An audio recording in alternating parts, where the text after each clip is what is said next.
Welcome to the Power Exit Podcast.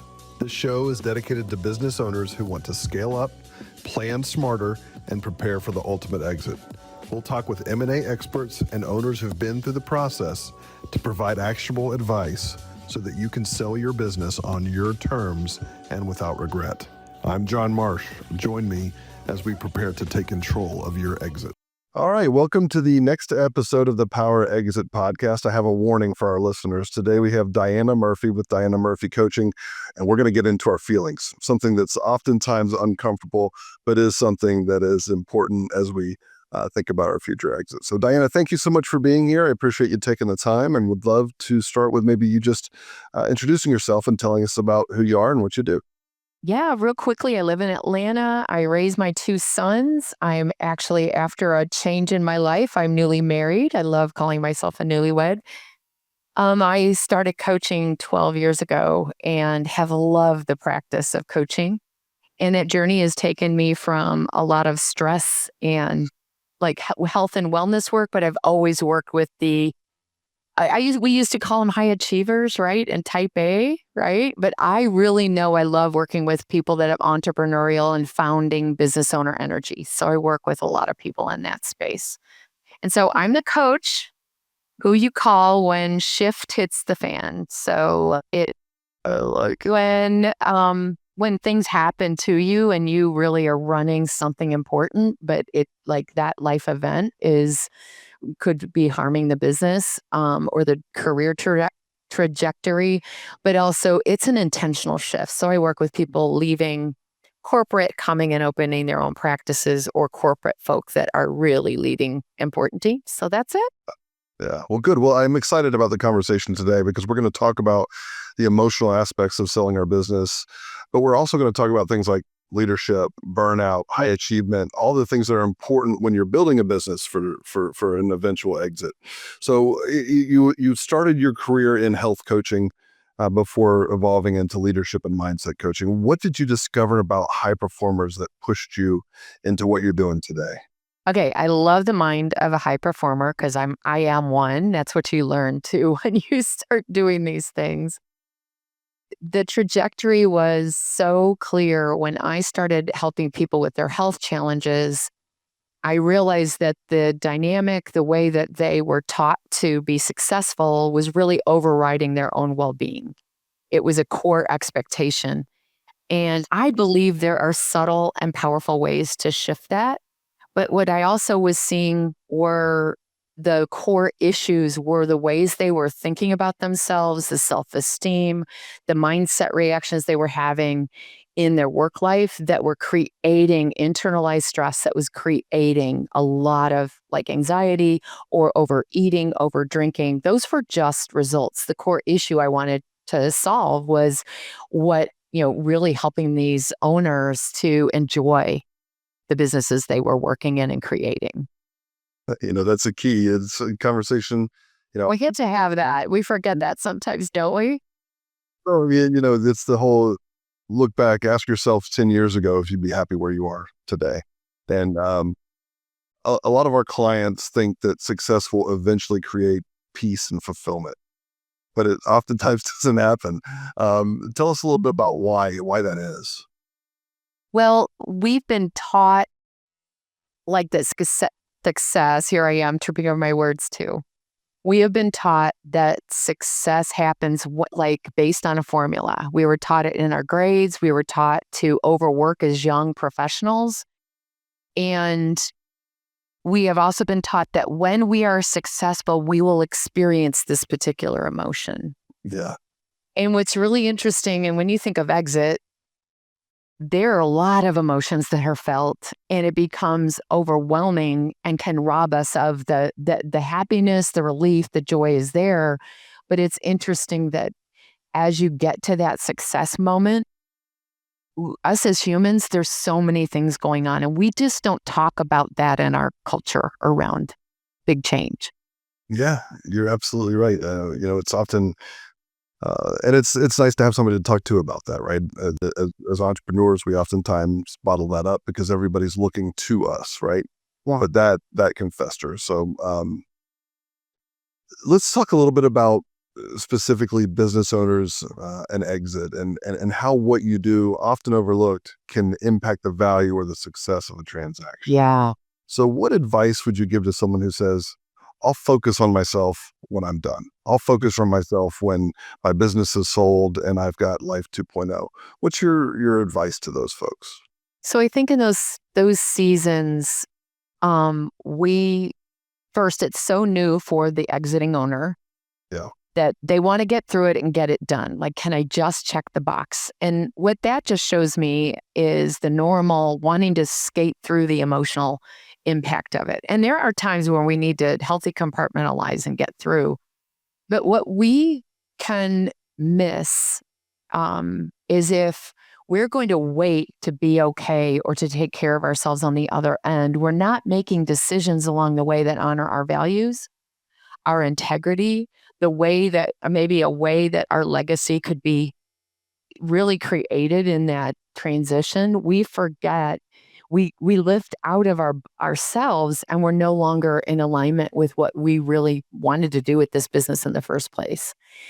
And I feel like if owners can honor the present and really focused on the vision that they want in the future for their company, for their employees, and really see it with a lot of possibility, it will help them inform the advisors that they need to get insight and informs their decision making. And they can't have everything. I've listened to a lot of your podcasts preparing for this and just being in this space. And no owners, there's no one owner, this, that gets everything they want out of a deal.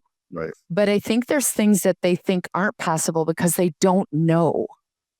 And if they don't give themselves permission to really cast a vision about what they want in that exit, they will not find the advisor or the consultant that says, oh, did you know?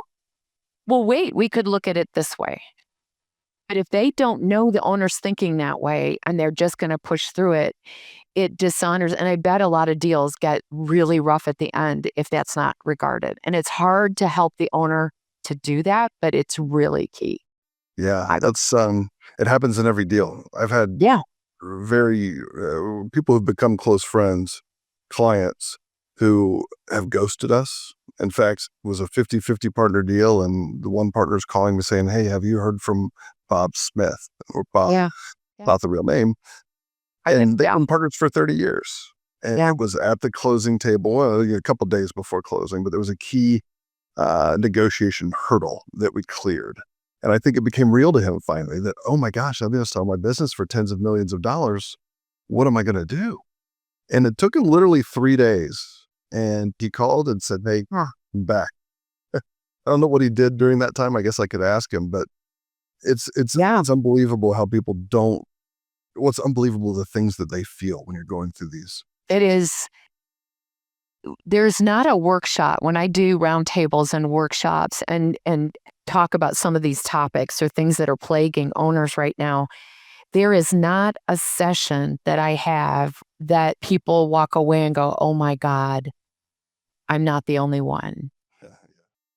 And as a sole, consultant like you are and I am, there are moments that no matter what we say, like it's normal to be feeling this. And I've seen it over and over.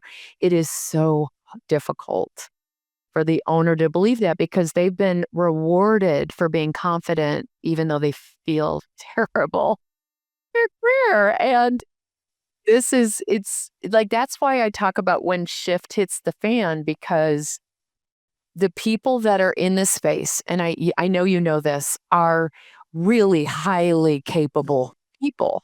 They have huge capacity. They are so resilient, and there is something about exit and other things that can happen in people's lives that they just don't have the capacity to process on their own. And they deserve support and healthy conversation and mentorship and all the things that are available in our community for exiting owners. Yeah, so you've talked about this a little bit, but let's get specific. What unresolved fears or insecurities tend to surface during a sale process? All right. So the one picture I want people, okay. So Any big change you make, and owners will identify with this, you have to go back to when you started your business or when you made a huge pivot. But now you're here 5 years later. There is something about every subconscious doubting thought that will come to the surface when we do something really powerful. And our bodies, our minds, our hearts like get really shaken when, especially when you think about exit. And if you're not understanding that that's a normal psychological response to really new, you will start creating stories that you can't handle it. You're doing the wrong thing. You're overthinking. I supported an owner that I think half of our calls were, I think my COO is going to kill me because I've changed my mind so many times. Yeah. And I said, I know you. I know you have to kind of live in the decisions. So you live in each and every one of them. And it became a wise process for her. But yet you see like the timidity that even this person that has grown a business, scaled it, and is looking at an EBITDA that was off the charts in her mind. And yet she was like, oh, I'm wrong because I'm feeling this, this jumpiness, this insecurity. And so I just think having support and conversations with others that understand it is really, really key for owners in the space. They feel like they're jumping off the cliff. We know that we're the shelf underneath, but they don't know. We know what can look, ahead because we're helping them create that path. But Yeah. I think that's really important Great. to No, talk that's wonderful. about. Thank you for that.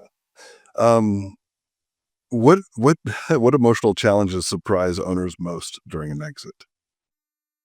Fear that doesn't go away, that keeps happening. Regret, you talk about that a lot. What do you mean by that? Regret that, hey, I thought this business was going to be hundreds of millions of dollars and it's not. Sometimes, but I think it actually that can come through is that like they'll try to make sense of it. But it's like I didn't know I'd be here this fast. Think about the day your child graduates from high school.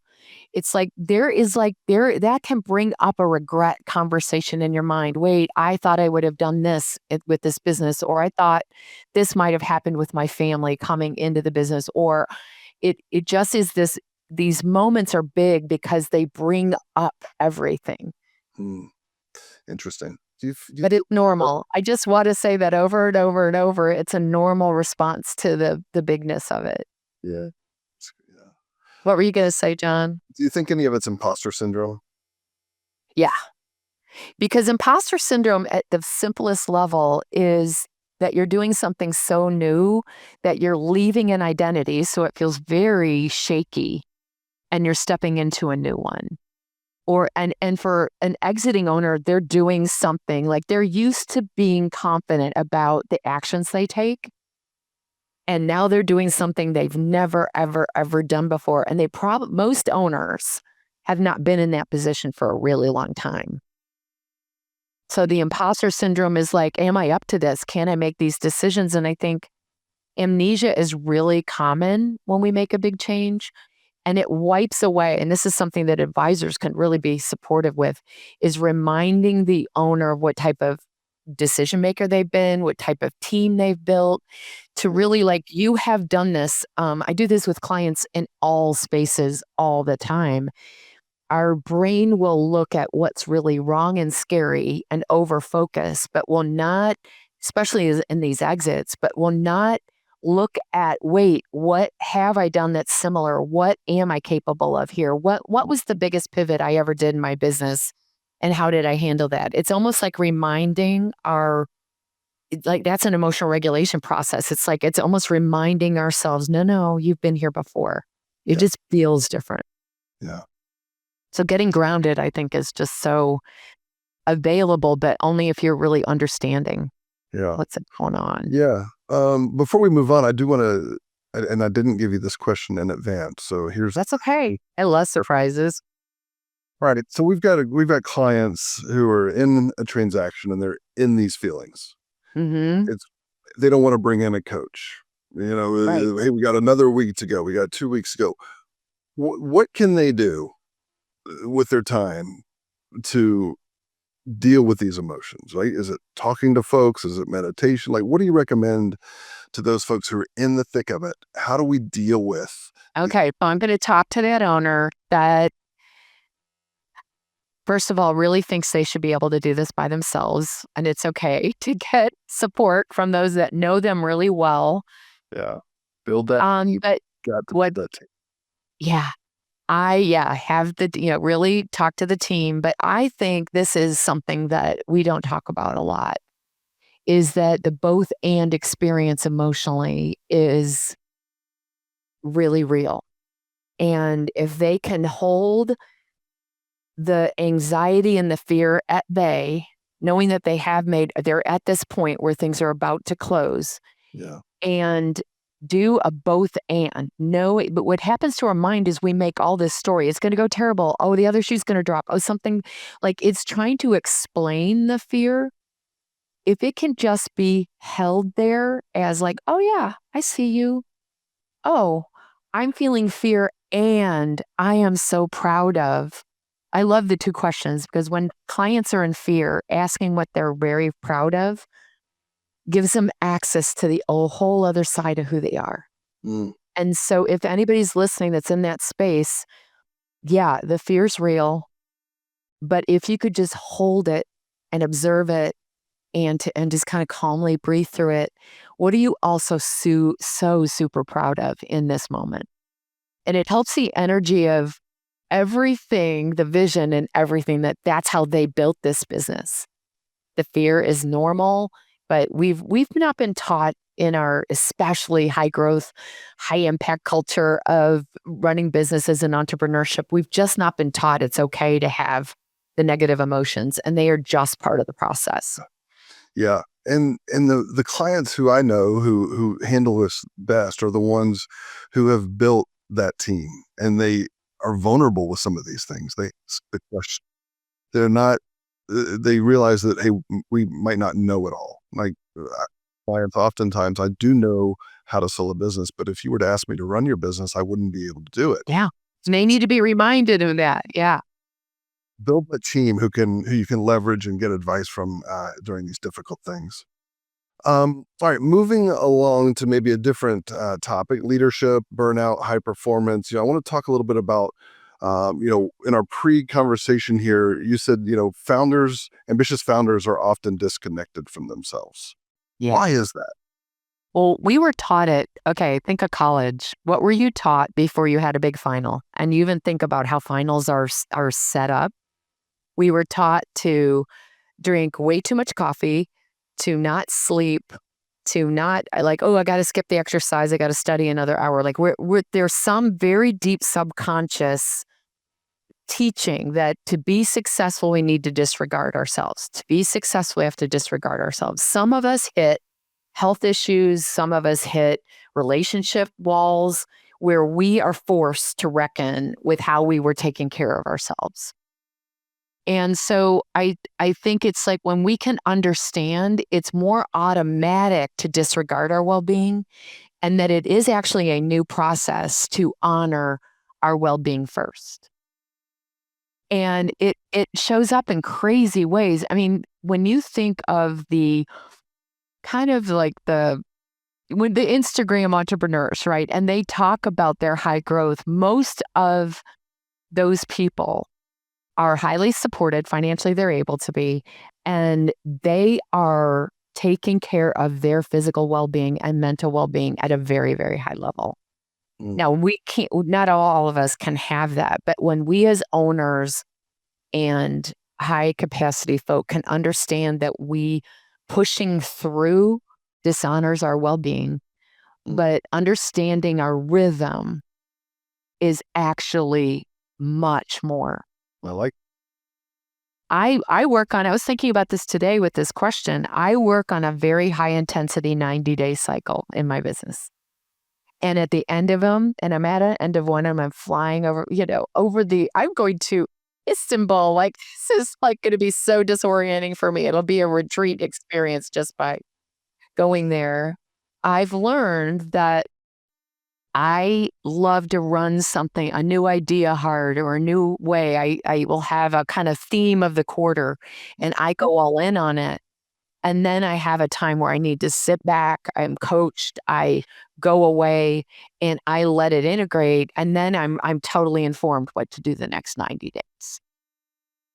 I like that. So I love EOS people because they think of 90-day increments, and a lot of us do that. And I think it's like, but some know that they need a rhythm to their week, and we need a rhythm to ourselves. During COVID, I saw this. I had a attorney that we lived in a very small apartment during full shutdown. Everybody's home, and she has a toddler, and she didn't want to ignore the toddler, but she felt like she had to do blinders on and run through and disregard the well-being of everybody in the room, including herself. And I said, well, what would it look like to truly have 5-minute breaks and give yourself an opportunity to play with that 18-month-old for 5 minutes? Yep, sometimes they might cry when you have to go back in the room, but setting up a rhythm, she was disregarding and making herself feel so guilty for not being with her child. That rhythm, she tried it for 3 days, and she called me immediately and stopped hating her job. Like, we can create such resentment. yeah, It's the swing. I hope those examples yeah, help. it's powerful. There's power in discipline. There's power in, and I'm still trying to figure out my right. And one of my coaches, actually a priest, talks to me about that there is beauty in structure. There's beauty in it, and It kind of holds us. Yeah. Yeah. It's a good support system, and then it's knowing when to break it. It's like, yeah, oh, I never work on Fridays, and it's like, oh, I'm dying to write these 3 articles. I'm gonna work today. It's like honoring it on both sides. Like, it's very interesting. yeah. So, what's the difference between healthy ambition and achievement addiction? Well, achievement addiction is what we're kind of taught.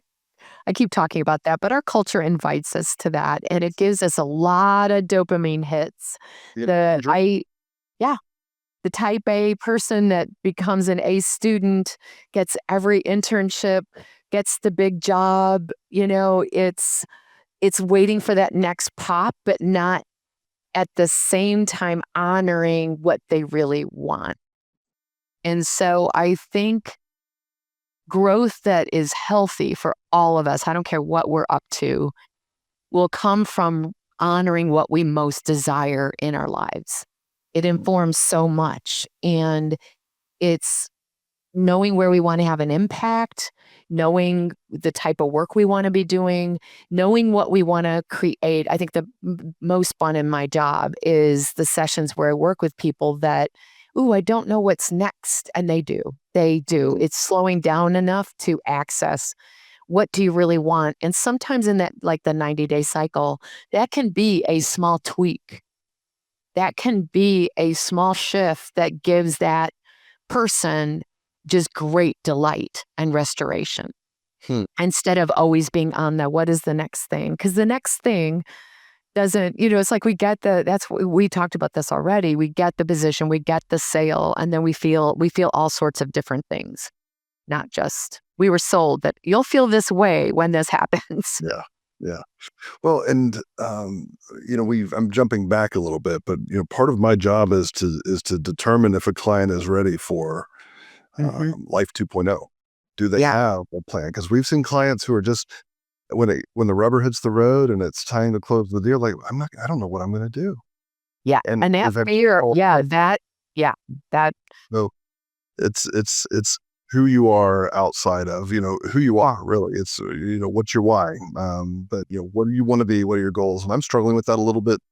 Do you want to go out and build the biggest company ever, M&A company ever, or do you want to just help a yeah, few clients a year? And but it's a challenge. So you have it is. I had the same. I was in a community where scaling your coaching practice was success. yeah. And I knew that I loved one-on-one work and I loved a small boutique practice that had more agility. And but I had to get honest with my ego and what I saw others doing and deciding what type of business I wanted to run. And it's a hard decision because we do these things to feel good about what we've created, and it's a real deal. All right, Diana, this is gold here. We've got about 5 more minutes. So, before we go to some other questions, what have we not covered specifically for those business owners and their advisors that you want to spend some time chatting about?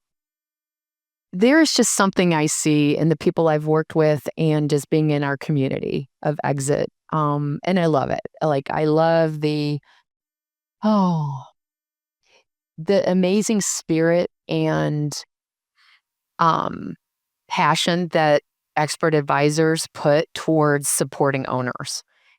But I also think that it needs to be regarded by the owner and by those that serve them that there's immense pressure from the outside. They are getting 7 voices, Yeah. and that is dysregulating.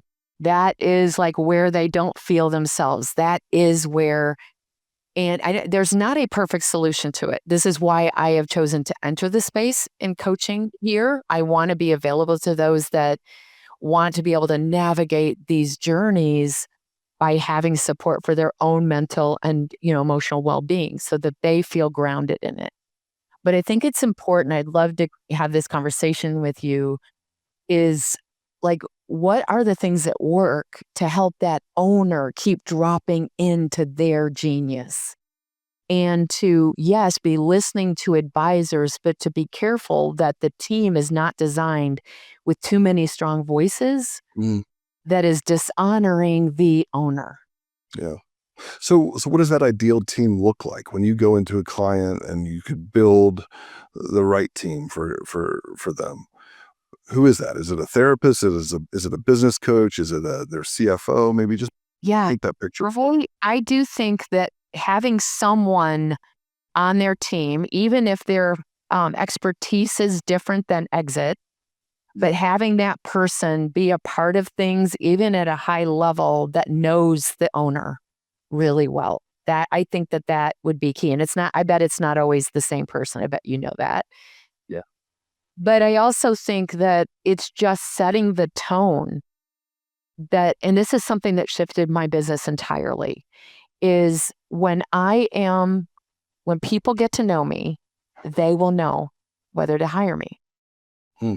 If I show up fully and I share what they need and I really honor that individual, then I can trust their decision making. And I think that we need to create teams that keep a rhythm, a flow, a pacing where that owner is in sync, and sometimes that might be slowing down and giving, like learning the way that that owner responds to a lot of bad news or different experiences and giving them the time to integrate is what I call it. And I do believe every exiting owner should have a coach. Of course I do. But this is why they start feeling like they need a therapist. And if they are fully shut down, they should seek therapeutic support with a therapist. But coaching's about the future. And coaching that is healthy is not telling that individual what is right for them. It's helping them to access those answers. And I do believe that expert advisors, I'm not the only one. I know that expert advisors at the table that are really effective, like yourself, I think that's one thing why I was drawn to your podcast, is that creating that relationship of high regard for the owner helps that owner to stay grounded. Yeah. Yeah, and it's about serving, right? Yeah. It's about helping others, and I'm passionate about that. That's what God called me to do in this role. Yeah. Um, but sometimes I have to tell my clients I'm not always unbiased. We work on a success. We work on a success fee. I am always going to tell you the truth. Uh, but I think if we yeah, preface it, see, this is consent. Like in coaching, it's like, I just want to tell you, this is Diana talking. I'm really mad at that person for hurting you too. Like, sometimes there's times that we really need to be very honest But then there's also like, hey, I think the best advisors are those that do bring in the absolute truth. Yeah. But again, it's with high regard for who that person is. It's not making them agree with us.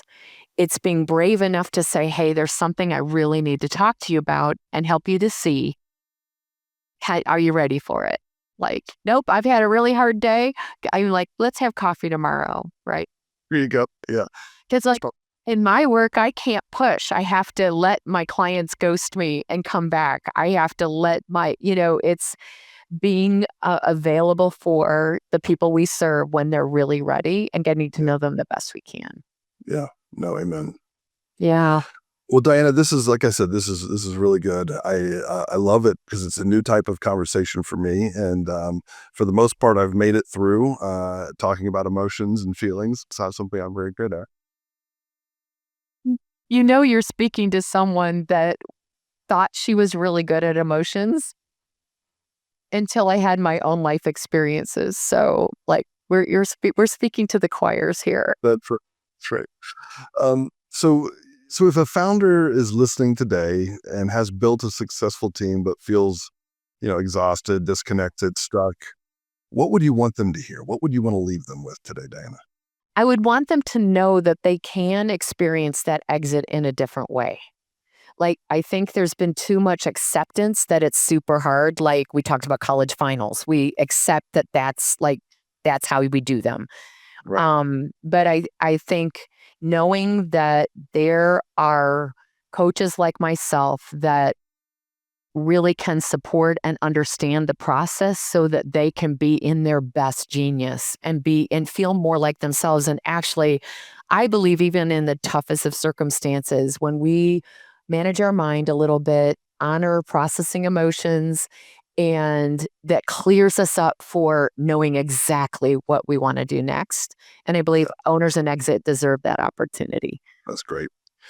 Well, Diana, thank you again for being here. If someone wants to get in contact with you, what's the best way for them to do that? My website has it all. I have a podcast also called The Leaders Table, but I put everything on dianamurphycoaching.com so that you can send me a message, you can get on my list, you can listen to my podcast or read what I've been writing. And it's a great place to play. Wonderful. Well, so much. It was great. Oh, it's just an honor. I've been watching your work, and I know so many people that you've had on the podcast. So I was like, I just have to talk to you. So I'm glad you thank you for bringing me on. This is awesome. Thank you. All right. Thank you.